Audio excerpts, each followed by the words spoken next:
what we're going to do now is hop back into our message series, Broken Signposts. This is based on a book, kind of loosely based on a book by a theologian, an Anglican bishop. His name's N.T. Wright, and he wrote this with the idea that in our world, there are signposts that point to something kind of beyond our world, that they point, in his estimation, to God. But the problem is the signposts we have in our world around us are actually broken. That things should work a certain way, but they don't tend to, and so that they're a little bit broken. They're a little off cue. But what we've also said is that the very presence of these signposts, that points to the fact that there is, there we go, that there is a destination, that the reality is there's a destination that a signpost points to, even if the signpost is off, right? And we talked about it this way: if there was a pole with a piece of wood and an arrow on it with the words Harrisburg on it, you would assume what? Harrisburg would be in that direction. Exactly, it'll go that way, but would you go, I really wonder if there is a Harrisburg out there? Except for the super cynical weirdos like Michelle, you would generally assume, okay, there's this place, Harrisburg. But if the sign has been knocked askew, or over time it has kind of bent a little bit or something, it might not point perfectly to it, but it does point to the fact that it's there. And we can say that there is a true reality, there is this destination that signposts point to, and we've looked at several signposts that point to the person of God. That these things that exist all across our world and have for all time point us towards the destination, point us towards the reality of God. And the first week we looked, and Pastor Dustin from our York church actually helped us with this, the idea of justice, that we all have a yearning. And not just we all here in our little context, but we all as humanity have the yearning for wrongs to be made right. And even the little things, like when you're driving down the road and somebody swerves around you and cuts you off, does that evoke a reaction in you? Okay. There's various different levels and maybe manners in which we might respond, but for almost all of us, because we go, that's not right. That shouldn't happen. There's this yearning for justice, for the right thing to happen. And then last week, we looked at the idea of love.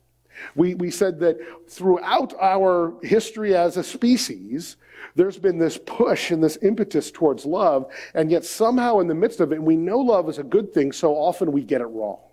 Or at least how we pursue it is wrong. And where we want to bring goodness into the lives of those that we do know we love the most, so often we bring brokenness in.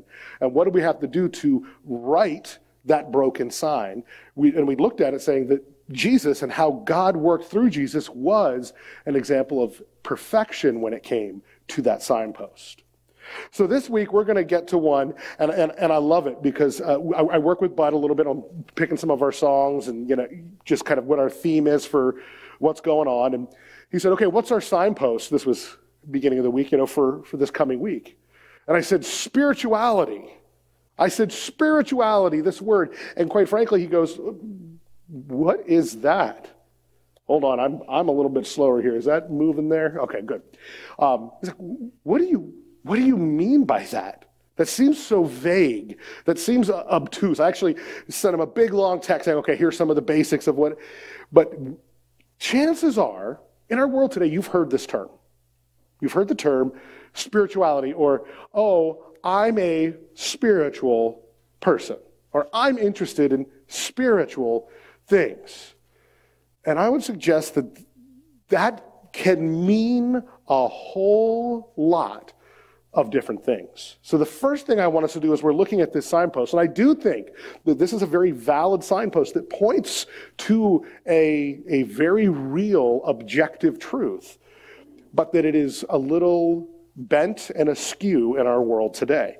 But let's start by kind of defining it, looking at what we mean by this term spirituality, because chances are almost all of us have a different kind of definition of that. I want to start with Dr. Philip Sheldrake. He is an Oxford scholar. He's on staff at like 4 different seminaries. He did a whole research paper here on Christian spirituality. And here's how he kind of defines it and walks through it. He says, the word spirituality is much in vogue these days, both inside and outside of religion. However, the notion is sometimes difficult to define precisely because it is often detached from traditional religious beliefs. And that's an important thing for us to understand in our world today. When this term is used, it is often not meaning I am deeply invested in this faith structure that has existed for a long time. I'm deeply connected to this organizational church. Oftentimes, it's completely divorced from that it's separated from that, and it's something else altogether. He says, and specifically, it's detached from its Christian origins. In broad terms, spirituality expresses something fundamental about human nature. He continues and says, when we turn specifically, though, to Christianity, the word spirituality has a much more defined content than its general contemporary use. Generally contemporary, it's this loose, there's something elseness. But here, specifically, it embraces the way in which human values, lifestyles, and spiritual practices relate to understandings of God, human identity, and the material world. This is not, look at this, this is not a purely individual matter, but includes the quest for a transformed world. That's where, in many ways, the Christian understanding of spirituality does differ from our world's, because in our general world zeitgeist, the worldview of our society, is that spirituality is about me. It's my journey. And it is almost exclusively focused on that the individual for myself. But within Christianity, it is supposed to be at least much broader. It's about a whole new approach to the world, of transforming the creation from what it has become to what God had designed it to be. He continues and says, the contemporary concept of spirituality refers not only to spiritual practices, but also to a framework of values, often implicit rather than explicit, directed at a more intentional lifestyle. The concept of spirituality, however, originated with Christianity. This is where you see it historically branching into the world at large, was in its roots within Christianity. You see that in 1 Corinthians chapter 2. Early on in this letter, Paul is talking about understanding that there are things that are understood in a spiritual sense and not simply a worldly or material sense. It is important, he goes then on to say, to underline that in the New Testament, look, this is very, very important, that in the New Testament, spiritual and spiritual are not opposed to physical or material. They are not opposites. They are not in conflict. But rather, spirit and spiritual are the opposite of flesh or fleshliness, and refer to everything that is contrary to the Spirit of God. So that's the Christian understanding of spiritual. It's not that if it's the material world, it's no good. It's when it's a commitment to those things that are contrary to the Spirit of God. A spiritual person was simply someone who lived under the influence of God's Spirit. Catch that? Do you see what's going on? When the Bible starts talking about this idea of spirituality, of being spiritual, it's not just this kind of loose, amorphous feeling or sense towards the created order. It is this idea that it is living this out. It's that guiding by the influence of God's very own Spirit and being sensitive to those things. So, as we're talking about spirituality, what do we mean? How do we take his work and the work of all these other real smart theologians and pastors, and what is spiritualness, spirituality, being spiritual? What does it mean? I want to suggest this. In general sense, it's that internal drive and orientation towards a reality that is beyond the simple material dimension of life. There is something more. If you know me at all, you know I'm kind of a geeky nerd. I was talking with someone this morning, and they were saying, well, why did your brain go to that? As I was describing something, why would your brain go there? I can't believe that. I said, oh, well, it's because I was watching one of the X-Men movies recently, and if you know the character of Magneto, he's actually a Jewish survivor of the Holocaust. And I started going to, and this individual said, so you're that kind of nerd? Yes, I am. I am geeky, I'm nerdy, it's one of my things. And one of the shows that I love is the remake of the show Battlestar Galactica. Has anyone seen the remake of that? I would suggest it's far superior to the original. I don't usually say that, but it is true. And there's a scene in there where they're talking about kind of belief and religion. And the one character says, what's one of the most basic tenets of faith? That this is not all there is. And I always found that incredibly profound. That there is that internal drive, that state for all of us, that this is not all there is. What I can touch and see and feel, that's not all there is. There is something more. But if we're going to really dive into the biblical understanding of it, it takes on a more nuanced and focused sense. In Christianity, this is manifested in a orientation and drive towards intimacy with and desire for the God of the Bible. If we're really interested in spirituality, we understand that there's something more than just this. But biblically speaking, if we're trusting that what the Bible teaches, what the Bible says is true, it's not just this kind of loosey-goosey sense. It is focused on that orientation towards and desire for intimacy with the God who revealed himself through the Bible. And all of that then leads us to this idea that the universal drive towards spirituality, the fact that it exists in all places at all times for all people, points us to the reality that something else exists. Now, I've already kind of tipped my hand towards the idea of what that something else is. I think the Bible makes it clear that it is the revealed God of the Bible, the Father, Son, and Holy Spirit, the beautiful and inexplicable Trinity, who has formed everything out of nothing just by an act of his being and calls us towards himself, though we broke what he originally designed. It is a beautiful story that we find in the Bible, drawing us to the one who crafted the story. I believe that is the end goal, but the signpost at least would point to the fact that there's something else. And you know what? Even the Apostle Paul recognized this. We're going to hop real quick to Acts 17, where we see that Paul has shown up in Athens. And here's what he says. It says, Paul, starting in verse 22, standing in the midst of the Areopagus, said, men of Athens, I perceive that in every way you are very religious. He's noting their spiritual orientation.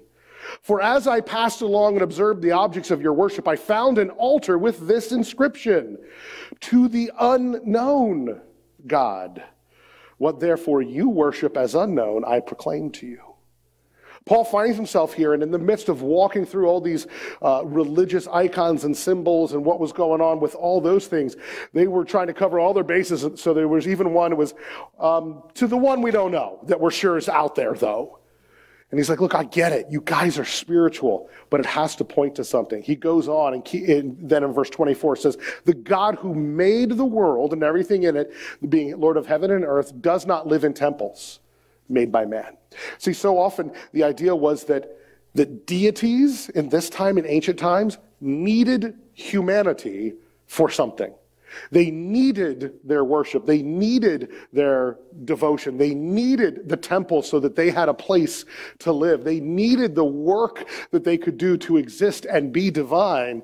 But Paul is saying, no, they don't live in these temples that you make. He says he is not served by human hands as though he needs anything, since he himself gives to all mankind life and breath and everything. He's saying this God that you don't know is self-sufficient. He doesn't need you, but he calls you, because look here what he says. This is a beautiful, beautiful passage if you've never read this. It says, and he made, look at that, he made from one man every nation of mankind to live on all the face of the earth, having determined allotted periods and the boundaries of their dwelling place. He made them, knowing all these things, setting all these conditions for a purpose. And what is that?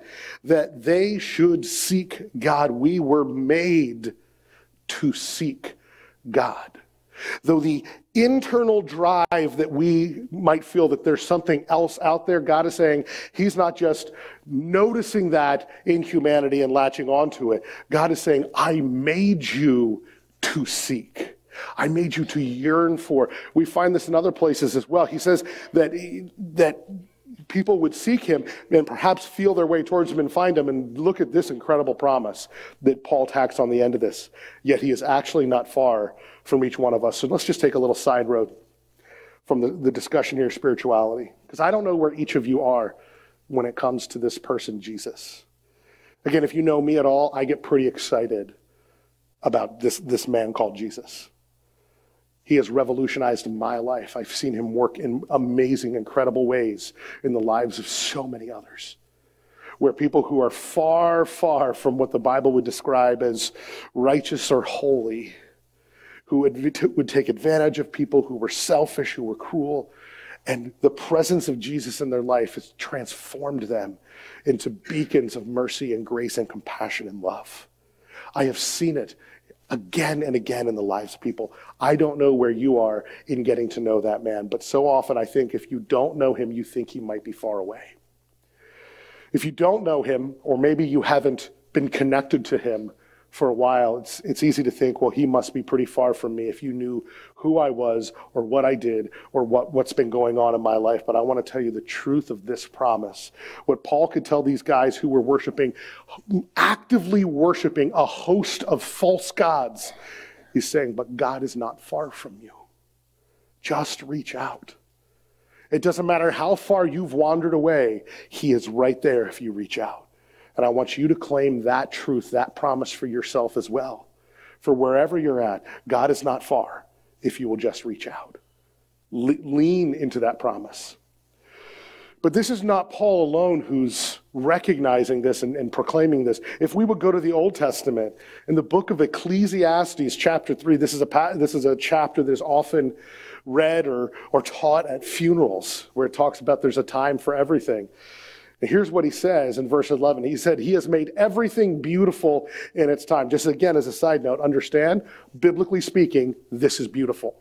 Remember, he made everything. So this, you're welcome. This is beautiful. Okay? Also, though, it says, look what he says, he has put eternity into man's heart.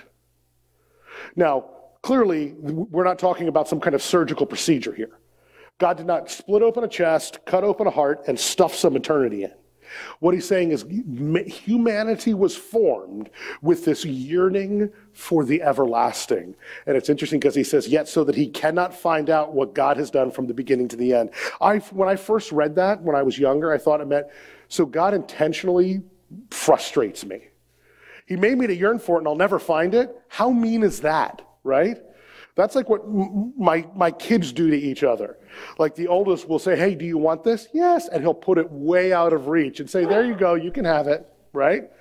I kind of had that picture. That's what God was doing. But as I learned and grew and dug into this, he's not saying that God made us to want it and made sure we could never have it. He's saying, you will yearn for eternity, for all eternity, because I myself am eternal. You will never exhaust as you yearn after this eternity that I've placed within you, this desire within you, because I am so big and rich and glorious, you will be able to explore it with joy through the endless stretches of that eternity. It's actually a beautiful promise, but we're designed in this way. We're made in this way. He has put eternity into humanity's heart. And that's why we can say this universal drive towards spirituality makes sense if we're designed to be spiritual. The fact that humanity has always yearned for it, that it comes up again and again and again in all cultures across all time, that makes sense if we're designed that way. Now, to be spiritual does not mean that the physical doesn't matter. Remember that the doctor that we were talking about or quoting at the beginning said that these two aren't in in conflict. The physical doesn't negate the material. See, that's actually been a heresy for at least a couple millennia. Does anybody know what that heresy is called? You get super awesome, amazing Jesus bonus points if you know the term of that philosophy, of that heresy. Anybody? There's mumbling over here. I said I didn't hear the question. I was writing other. Oh my goodness. I tell you. See, it's good we probably didn't give you a microphone either. This could be dangerous. Okay, this is the heresy where you're saying that the physical doesn't matter, that only the spiritual is what really matters, is called Gnosticism. And it was kind of raging in the 1st and 2nd century, not only as a heretical movement within Christianity, but just as a kind of worldly religion and philosophy of the day that some people tried to bring into Christianity.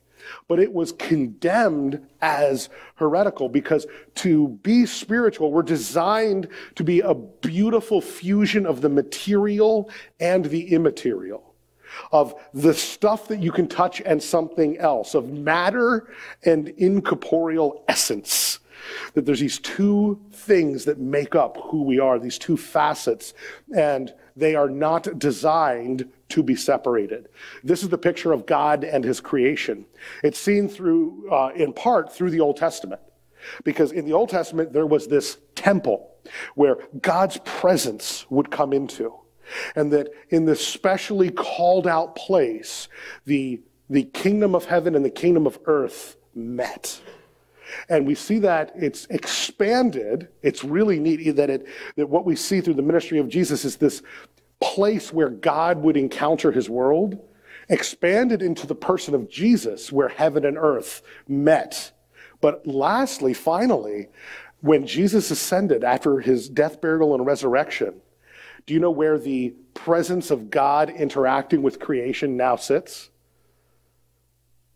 Inside each and every follower of Jesus. It is no longer restricted to a physical building, place in a geographic area. No longer is it even restricted to only the Son of God in his one place, even though he can move around. He says now that his Spirit will dwell and bring heaven on earth, his kingdom come, his will be done within all those who abide with the Holy Spirit.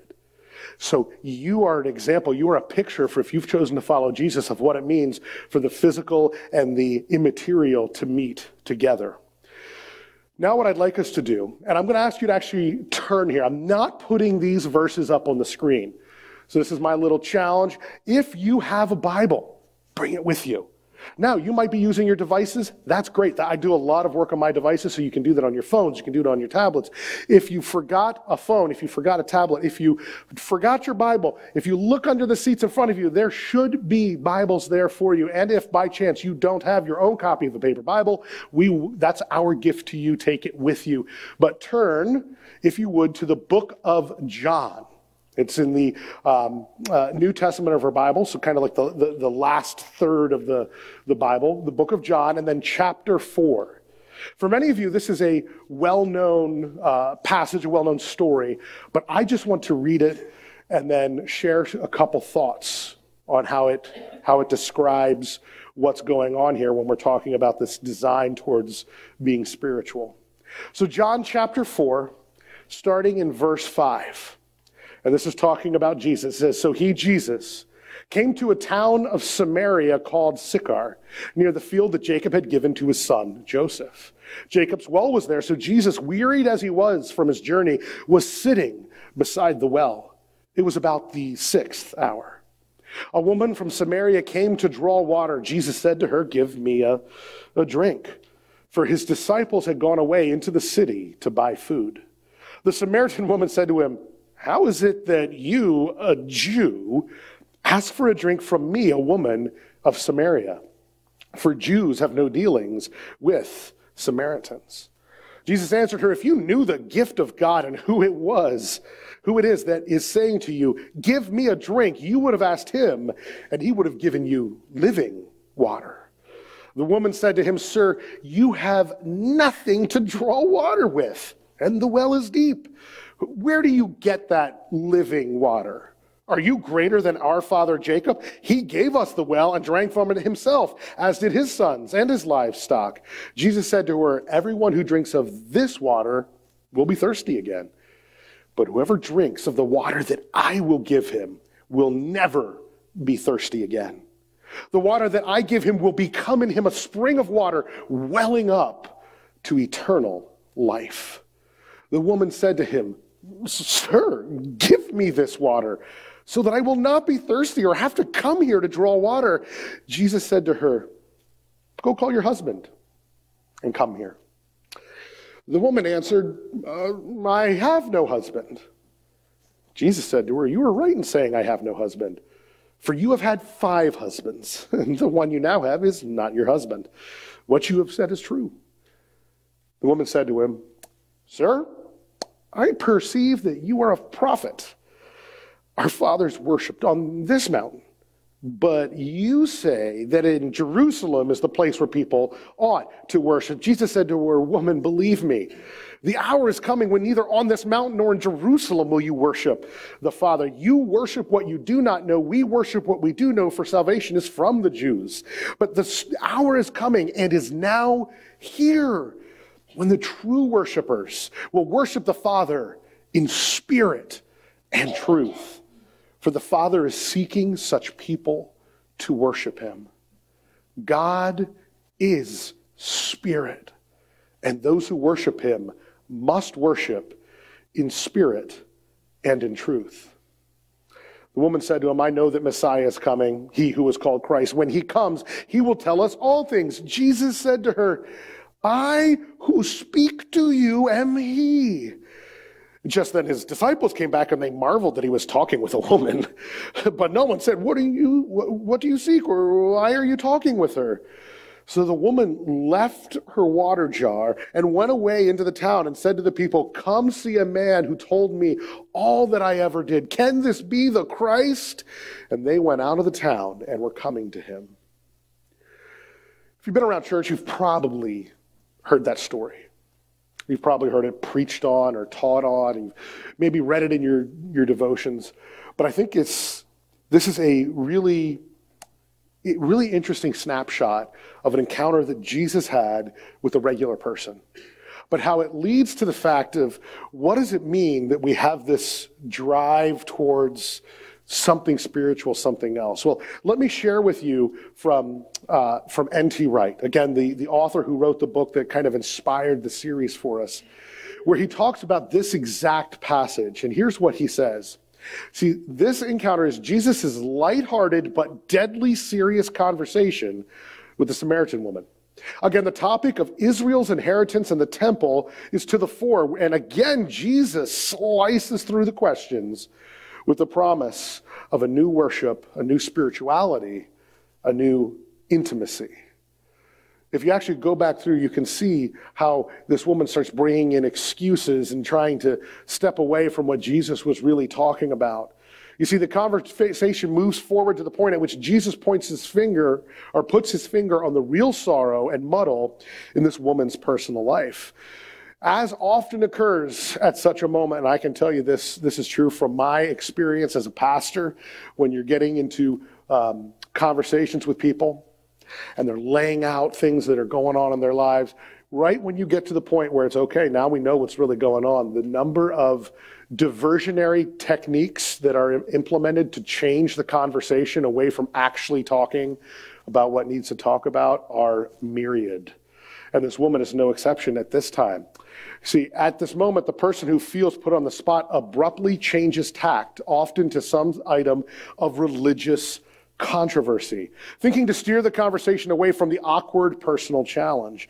So faced with the question about her marital life, the woman quickly asked Jesus about the clash of the temples. What did that have to do with anything he had just said to her? Absolutely nothing. She was trying to move the conversation in a different direction. See, her ancestors worshipped on this mountain, but the Jews said you should do it in Jerusalem. And now any good Jew at this point, and I would suggest that Jesus was a good Jew, would know, of course, the standard answer to that. Jerusalem was indeed the place where Israel's God, the world's creator, had decided to place his name, his gracious presence. But Jesus. And that is one of the best phrases you can lock your brains on in our worlds, in our lives today. But Jesus. All the gunk we do, but Jesus. All the stuff that we mess up, but Jesus. The but Jesus is the greatest but that you can think of.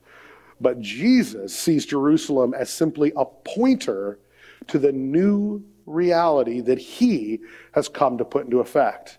And here's where N.T. Wright quotes a little bit of that passage we just read. He says, "Woman, believe me, the hour is coming when neither on this mountain nor in Jerusalem will you worship the Father. But the hour is coming and is now here when true worshipers will worship the Father in spirit and truth. For the Father is seeking such people to worship him." God is spirit, and those who worship him must worship in spirit and in truth.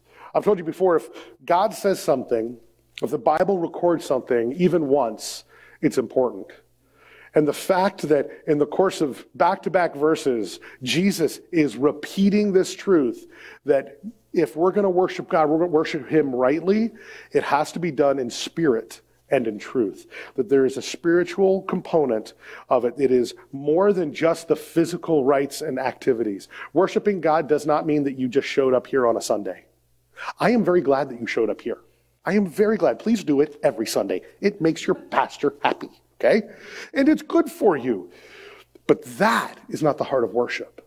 The heart of the worship is that desire for and connection to the intimacy that you can have with the Father. So the universal drive towards spirituality is fulfilled when we rightly worship. Did you catch that? That whole drive towards spirituality, it's fulfilled when we rightly worship. But even, I'll tell you this, most, maybe even agnostic or atheistic individuals or organizations would even affirm that. Yeah, we're all spiritual, and you just have to lean into that spirituality. Just be right to yourself.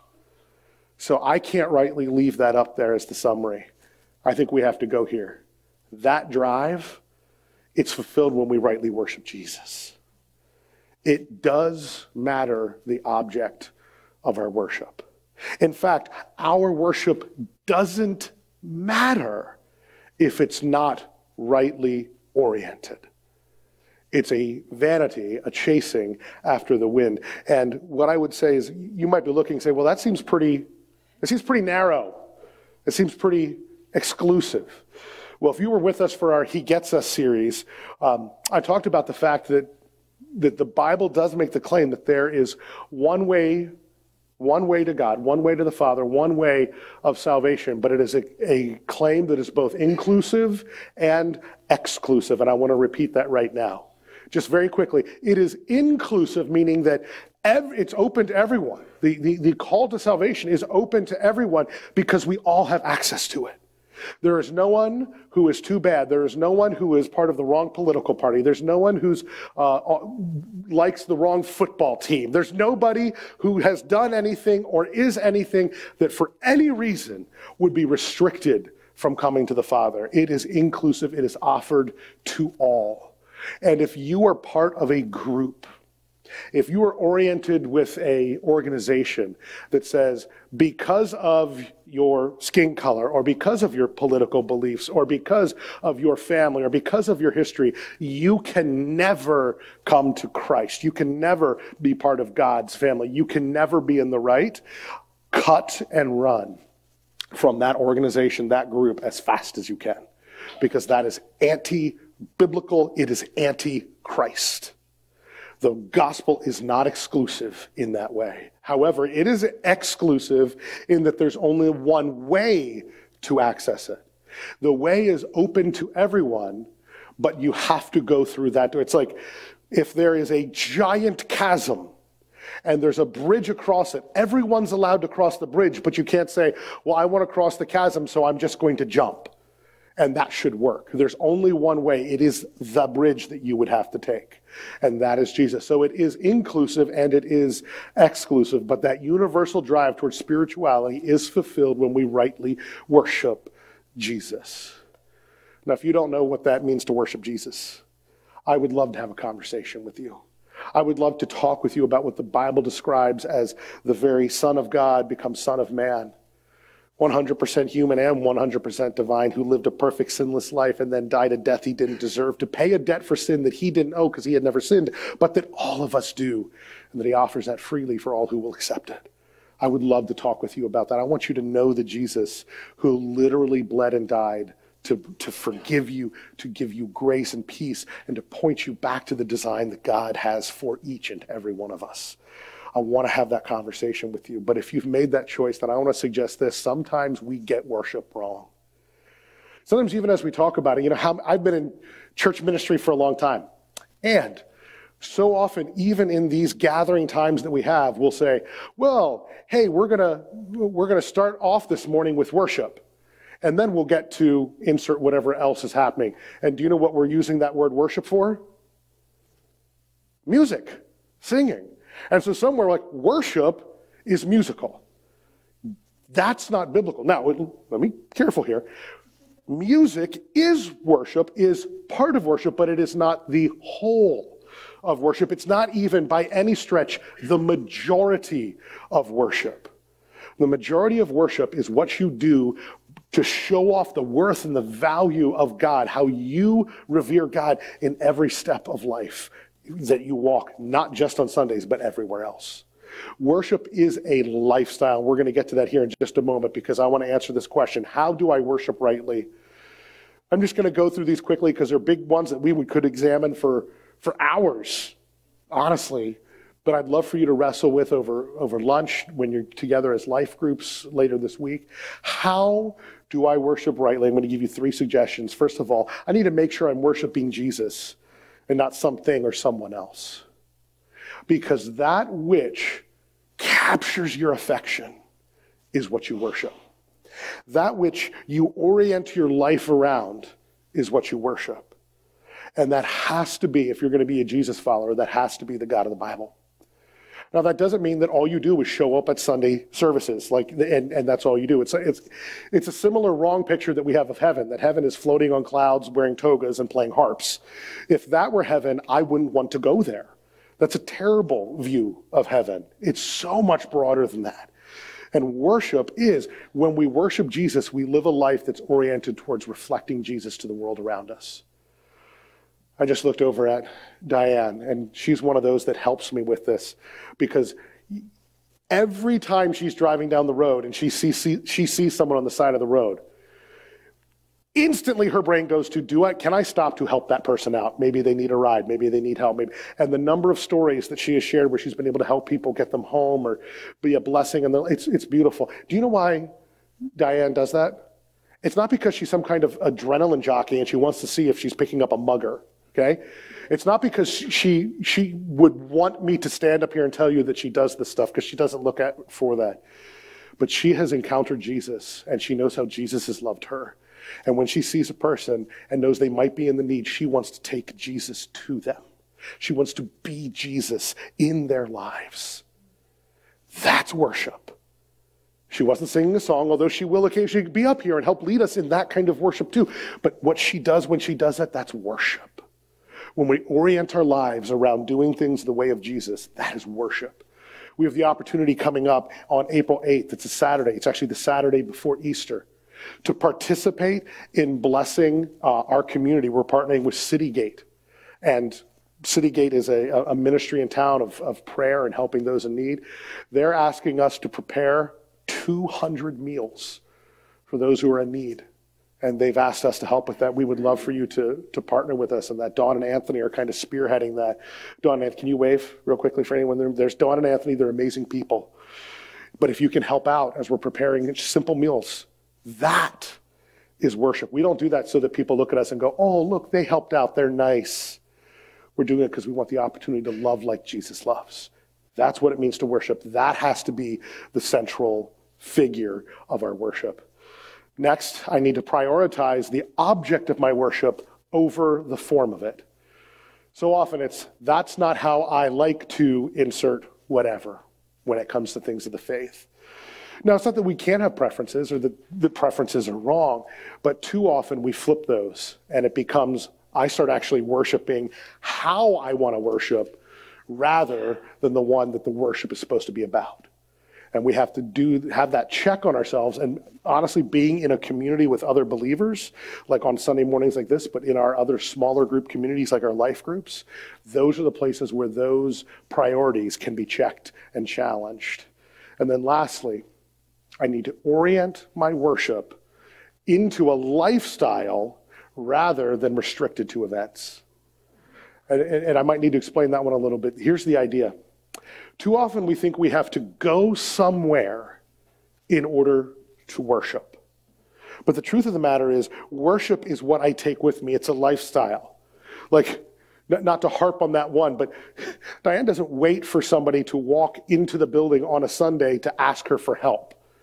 As she's going, she takes that lifestyle of worship with her. And there are many others here who I know do similar things. But when we restrict it to, well, I worship on Sundays or I worship with my life group, that's my churchy stuff, that's my worship stuff, I'm missing out on the true picture of what worship is supposed to be. So how do I worship rightly? This is by no means exhaustive. This list is not going to, if I just can check these things, well, yep, I've got it done. That's not the purpose of this. This is to maybe help create some conversations on what it means for us to worship the way that deep-seated desire for things spiritual can manifest. That's what we're supposed to be doing. We're supposed to be taking that eternity that's been placed in our hearts, and we're supposed to rightly worship out of that. And that means making Jesus the center, taking Jesus with me and not restricting him to just these events. These are big, challenging things. But I think if we get them right, we're going to see really remarkable things happen in our personal lives, in our church life, but quite frankly, in the effort of community and beyond. And that's what you're being called to. Pray that you will spend time thinking through these things with others. Don't let it be just a time where a guy blabbed for a long time and you sat through it. Make this something that spurs some conversation.